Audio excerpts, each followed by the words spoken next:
Welcome to Podula Rasa. I'm David Blank. And I'm Jim Esch. This is a podcast about finding something in nothing.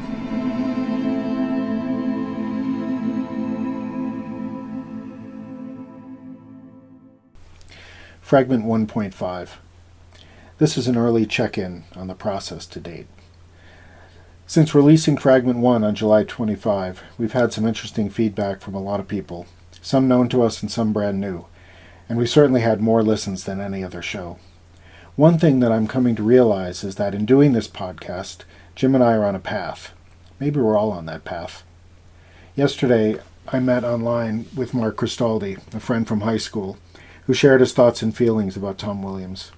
That conversation lasted for an hour and was one of the most detailed and, frankly, relevant conversations I've yet had about Tom. It was all about how he impacted us. When talking with Meg Williams, the stories she shares, memories, and relevant details about Tom have been incredible and wonderful to listen to. I find myself totally engaged and fascinated. It's almost like I'm so close to actually talking with Tom. It's hard not to melt into that moment and just listen.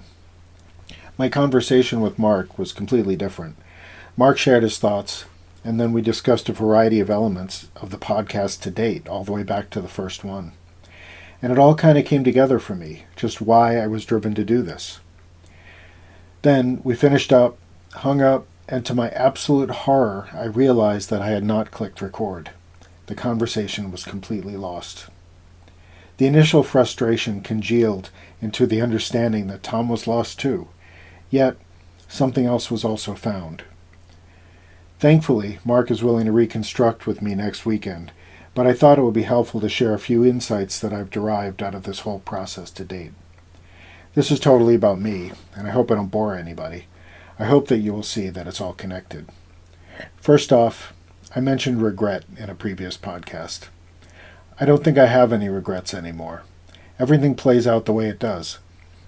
The impact that Tom Williams had on my life was more than I could have even imagined. Any regret that I felt from an earlier show was actually a reevaluation of how I want to live my life moving forward, really seize those moments. At about the same time as Jim and I were getting started with Podula Rasa, I also started meditating regularly, and the way that I was supposed to, for 20 minutes, no more 1 or 3 minute micro-meditations. I'm finding that I'm beginning to see myself more present in each moment. My wife and I recently took our daughter and 2 of her friends on vacation. In the past, a vacation would look like a great time until I got there, and then I'd be regretting the end of it the entire time. This vacation was entirely different. I was there the whole time, enjoying each moment, and when it was over, I was happy, and that was it. I also realized that I've never replied when Jim asked me about the difference between inspiring and inspiration as it related to Tom. The thing was, he inspired a person to be whatever they wanted. Even when you met him, you understood that he was completely non-judgmental, unless we deserved it. But really, he just encouraged people to be who they were. He was living it. You could see it. It was in every fiber of his being from the very first moment that you met him. He wasn't what someone else might have wanted him to be. The very fact that you can't find a whole lot about him online, that's very telling to me now. He wasn't worried about leaving his mark, ever.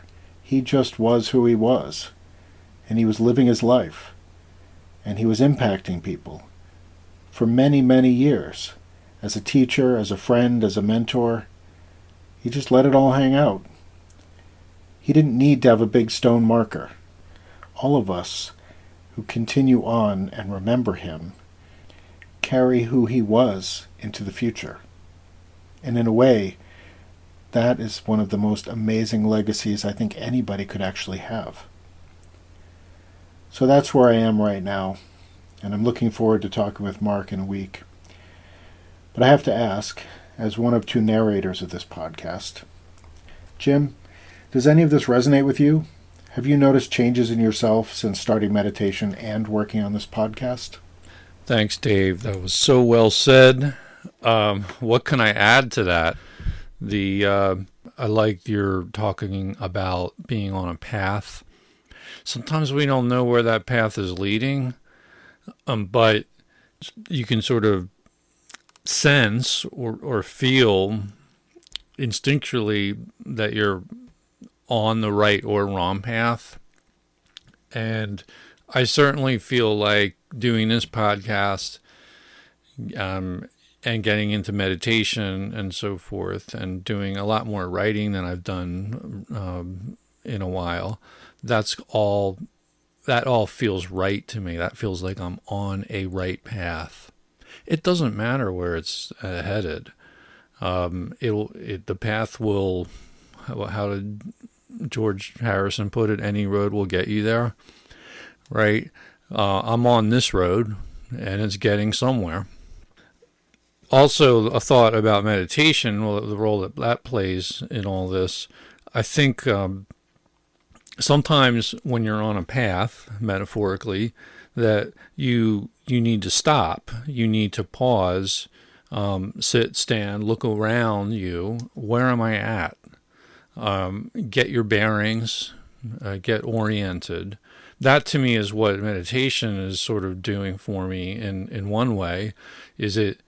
It's hitting the pause button, and it gets me to center myself and again take in my environment. Like, here's what's surrounding me, these concentric circles, and I'm feeling a lot more I guess you would say grounded that way. That's all good. On the theme of regret, I really like the way you put that, Dave. You had this regret with regard to Tom Williams, that maybe not doing a better job of keeping in touch in the later years, and then suddenly he was snatched away from us. But you did turn that regret into some positive energy moving forward. So you had that opportunity to share with your mentor in the sciences what he meant to you, and shortly before he passed away. And to me, that's the whole key to it. We're always going to have regrets. I'm not going to shy away from them. I write about this in my Substack newsletter. I did a long piece about regrets, and I think I just want to own them and fess up to them. I think it's important to admit that you have them, but then you sort of churn through it, and you take that next step down the path, and you figure out, well, I don't want to make that mistake again, or I don't want to have that regret again, because it's a sad feeling. So you do something different next time. And things do have a way of sort of coming together. And, when you look backward at your history, you can sort of see a design there. You have a better look at the path, at least where you've been.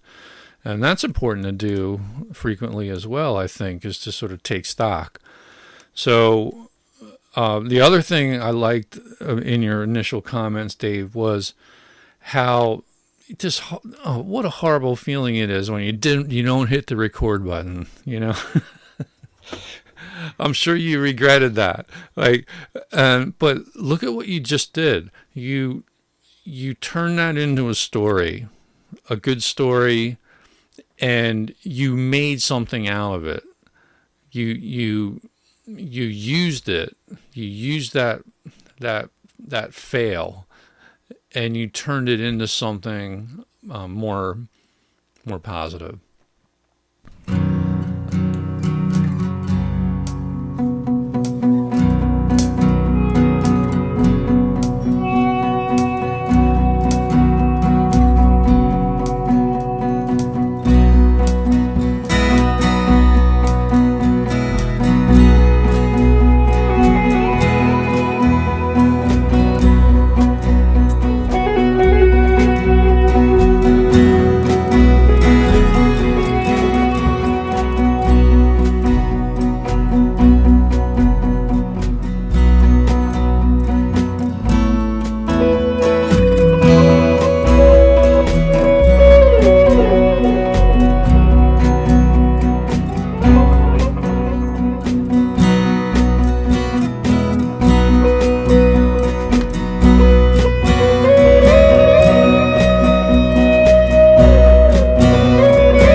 Also, I wanted to comment on your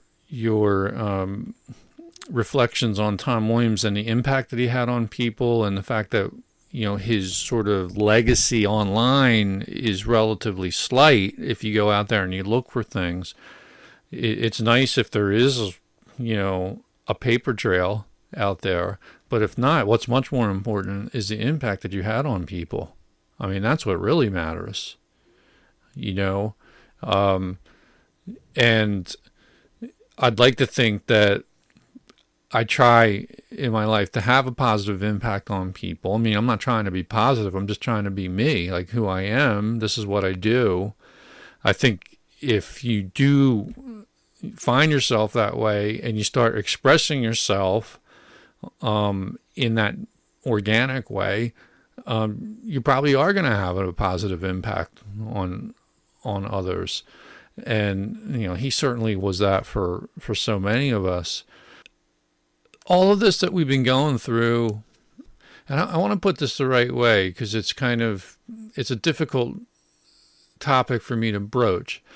We're living through this lockdown, pandemic, quarantine mode, whatever you want to call it. It's in many ways a horrible time. People are really struggling. Think of all the lost, hundreds of thousands of people dead. Every one of those people has a relative, survivors, people who have been sick and they've gotten through that pandemic, are suffering with the aftermath of that. So I don't want to minimize any of that, and say that this is the best of all possible worlds and that we should just be thankful for anything. I wouldn't. Who wants to be sitting in their house all day and wearing a mask everywhere they go? It's not great. But if that's the hand that you're dealt, and you look at those cards, crap. Well, you make the best of it. There is a side to this experience that's been positive. The opportunity to get off the train, to walk off stage, to leave the race, and figure out what's this all about. I'll never forget this year. This is a very difficult time to live through, but it's also a really memorable one. I think we're just trying to make sense of it and be human about it and humane about it.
When we first started doing Padula Rasa, it was the first step on a path. I didn't know where this path was leading. I mean, we both, when we sort of conceived the show and were working through the development, I don't think either of us had a strong sense of what we were creating, but every step of that way has been this sort of pleasurable journey.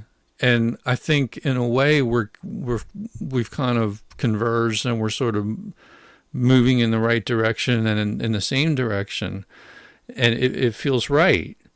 So we're just kind of following the breadcrumbs or the shiny points of light, to go back to show one. We're trying to trace through that. And it takes some faith. It takes some expectation that what you're doing has value. And that's part of what I learned from Tom Williams, is just be yourself. Do what you do. Do what got you there. And boy, this year has been a reminder of just how important that is. To not live someone else's story, but to live your own story. One final point about regret is when we have that sense of regret, I failed, I made a mistake, I shouldn't have said this, I said too much, I didn't say anything, I didn't do this, blah, blah, blah, blah. You have to forgive yourself. We all have hang-ups. Life isn't easy. Fate's not always on your side. So forgive yourself and move forward. Forgive yourself, learn from it, and then take the next step.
If you'd like to give us some feedback on Pagula Rasa, send an email to padularasa@gmail.com. The website is padularasa.com, which will take you to our WordPress.